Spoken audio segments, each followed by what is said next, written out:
ख्वाबों को पूरा करने के लिए जिद्दोजहद करनी पड़ेगी, जुस्तजू होनी चाहिए और ईसार और कुर्बानी का मुजाहरा करना होगा। फैजाबाद के बदौली में अहले उत्तर प्रदेश से खिताब करते हुए बैरिस्टर असदुद्दीन ओवैसी ने इन ख्यालात का इजहार किया। बैरिस्टर ओवैसी ने कहा कि सेकुलरिज्म के झूठे वादों पर मुसलमानों के वोट हासिल किए गए। उन्होंने सवाल किया कि आज मुसलमानों की सियासी ताकत नहीं है, लेकिन मसाइल बहुत हैं। मुसलमानों के वोटों की अहमियत को खत्म कर दिया गया। बैरिस्टर ओवैसी ने कहा कि मजलिस का प्याम घर घर पहुंच चुका है और उत्तर प्रदेश में मजलिस अब एक ताकत बन रही है। यहां पर मुस्लिम क़ियादत की शदीद जरूरत है। बैरिस्टर ओवैसी ने समाजवादी पार्टी, बीएसपी और कांग्रेस की तरफ से अक़लियतों के साथ इख्तियार किए गए रवैये का हवाला दिया और कहा कि बीजेपी का इस रियासत से खात्मा करने के लिए हमें एक मरकज़े सियासी पर जमा होना चाहिए। बैरिस्टर ओवैसी ने फैजाबाद में शहीद अशफाकुल्लाह खां की शहादत के वाक़े का जिक्र किया। जलसेगा बार बार फलक शिगाफ नारों से गूंज रहा था। मजलिस का पैगाम उत्तर प्रदेश के घर घर पहुंच चुका है। मजलिस ने अपनी तंजीम को अपने जमात के लोगों की मेहनत और जुस्तजू की बुनियाद पर पहले से ज्यादा आज उत्तर प्रदेश में मजबूत है और हमारा आपको यही पैगाम है, यही आपसे इल्तिजा और गुजारिश है कि उत्तर प्रदेश में मजलिस की पहली कोशिश यह है कि यहां से आपकी मुस्लिम अक़लियत की एक सियासी लीडरशिप बने। मैं आपको ये बात बताना जरूरी समझता हूं कि उत्तर प्रदेश भारत का सबसे बड़ा स्टेट है, प्रदेश है। यहां पर हर बिरादरी की, यहां पर उनकी एक सियासी ताकत है, उनकी एक पहचान है।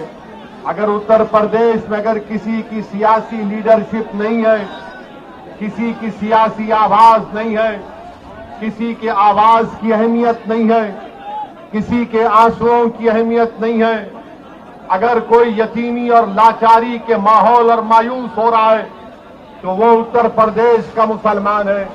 और मजलिस ये चाहती है कि आप जमहूरियत को मजबूत करें। भारत की जमहूरियत कैसे मजबूत होगी? भारत की जमहूरियत उस वक्त मजबूत होगी जब सबको उसमें हिस्सेदारी का उसमें हिस्सा मिलेगा।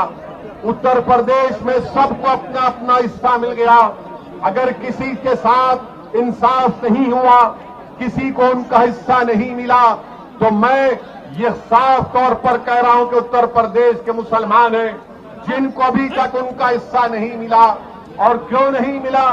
इसलिए नहीं मिला कि आपने पिछले 60 साल से सेकुलरिज्म के झूठे वादे पर आपने मुख्तलिफ पार्टियों को वोट किया।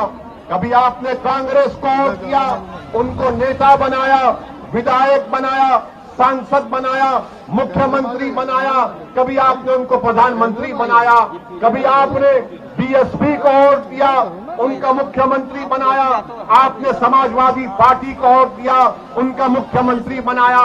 मगर आप अपने दिल पर हाथ रखकर सोचिए कि आपका पूरे उत्तर प्रदेश में आपका कौन है नेता, कौन है आपकी आवाज, कहां है आपकी सियासी ताकत? आज उत्तर प्रदेश में आपके वोट की अहमियत नहीं है, आपके आंसुओं की अहमियत नहीं है, आपके मसाइल की अहमियत नहीं है। कर दिए कि ओवैसी अयोध्या को नहीं जा रहे हैं, ओवैसी अयोध्या का नाम नहीं लेते हैं। मैंने कहा भाई साहब, अयोध्या भी भारत में है, फैजाबाद भी भारत में है और ओवैसी भी भारत में है।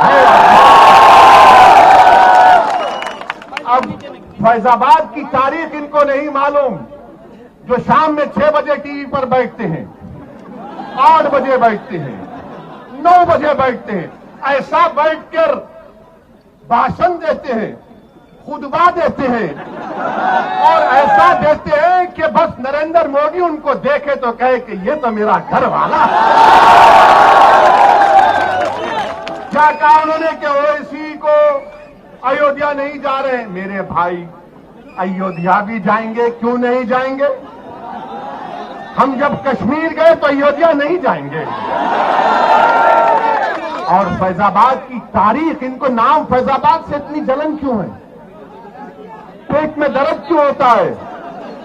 फैजाबाद की जेल में क्या अशफाकुल्लाह को फांसी नहीं दी गई थी? کہ فیض آباد کی جیل میں اشفاق اللہ کو جب پھانسی دی جا رہی تھی تو کیا اشفاق اللہ جب پھانسی کے پھندے پر جا رہا تھا تو اس کی زبان پر قرآن کی آیتیں تھیں؟ جب اشفاق اللہ پھانسی کے پھندے پر گیا تو راستے میں جیل کے لوگوں سے مل کر کہا کہ خدا حافظ میں اپنے رب سے ملنے جا رہا ہوں؟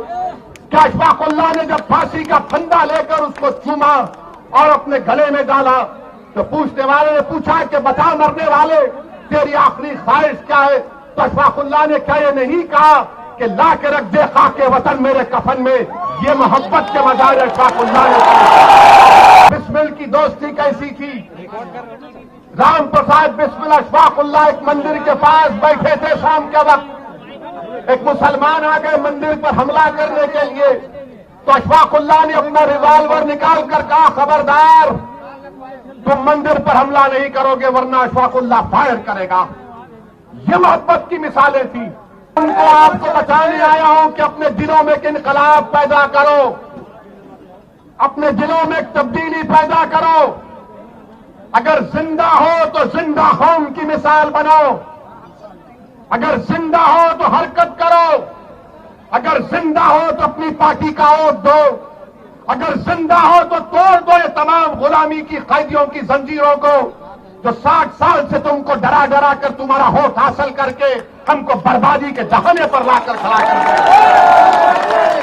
میرے عزیز دوستوں اور بزرگوں، اشفاق اللہ شہید کو ایک مسلمان جیلر جا کر اشفاق اللہ سے کہتا ہے کہ اشفاق اللہ تم گواہی معافی بن جاؤ، تم یہ تمام جو دیگر ہندو ہیں جن پر کاکوری ٹرین کا مقدمہ ہوا تم ان کے خلاف بولو۔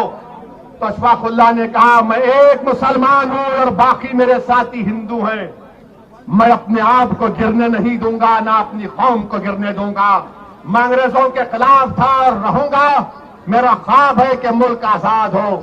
میں آج رودولی میں کھڑے ہو کر آپ تمام سے اپیل کر رہا ہوں کہ اگر ہم اشفاق اللہ کے خوابوں کو پورا کرنا چاہتے ہیں، اگر ہم رام پرساد پنڈت رام پرساد بسمل کے خوابوں کو پورا کرنا چاہتے ہیں تو اشفاق اللہ نے یہ خواب دیکھا تھا، اشفاق اللہ نے خواب دیکھا تھا کہ ملک جب آزاد ہوگا تو یہاں پر سب کو ان کا حصہ ملے گا۔ اشفاق اللہ نے خواب دیکھا تھا کہ میں پھانسی کے پھندے پر چڑھ جاؤں گا، 27 سال کی عمر میں اپنی جوانی کو اس ملک پر قربان کر دوں گا، مگر آنے والے نوجوانوں کا مستقبل خراب نہیں ہوگا۔ نوجوانوں، رودولی کے غیور نوجوانوں، اتر پردیش کے میرے غیور نوجوانوں، تم کو اشفاق اللہ کے خوابوں کو پورا کرنا ہے، تم کو پنڈت رام پرساد بسمل کی طرح اس محبت کی نشانیوں کو بتانا ہے، اور محبت ہوگی تو غلامی نہیں ہوگی، حصے داری کی محبت ہوگی۔